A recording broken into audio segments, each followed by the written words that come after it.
idea of practical life materials are a way to help each child become independent and caring for themselves, caring for their person, caring for their environment, and caring for their relationships. In one sense, it's learning the skills of practical living, simple things like buttoning your own jacket, hanging something up.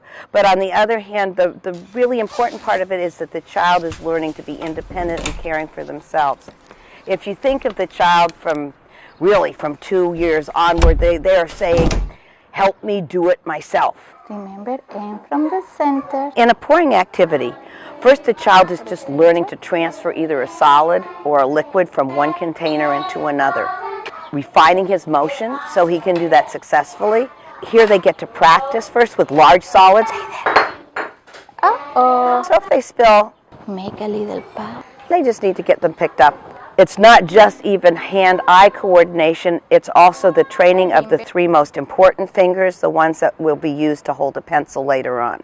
As they refine that skill, then they can pour water, and if it spills, clean it up with a sponge, again, being independent and doing it.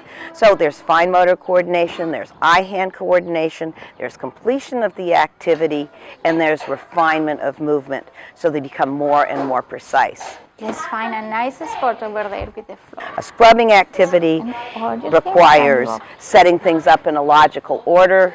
It requires being able to carry a pitcher of water, pouring into different size containers, completing an activity that takes a long period of time. Stay in one place until you finish. Often parents will come and say, they just don't have any attention span. They can't pay attention for a long period of time. That's another thing that the practical life exercises are assisting with. As the child moves from one activity to the other, the activities grow in the period of time that it's necessary to focus and concentrate. So building concentration is one of the things that the child is learning to do. And we all know how important concentration is for the later, more academic activities that parents can understand the importance of.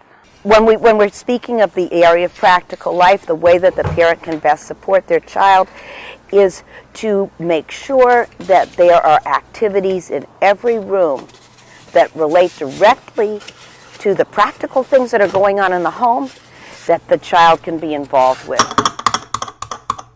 That in the kitchen that there's a stool or a step stool that's sturdy that the child can use to climb up to reach counter height, so the child can participate in the practical like activities that happen in the kitchen. That the child has the opportunity to do things like setting the table, counting the number of forks and spoons and knives that might need to be placed out every day.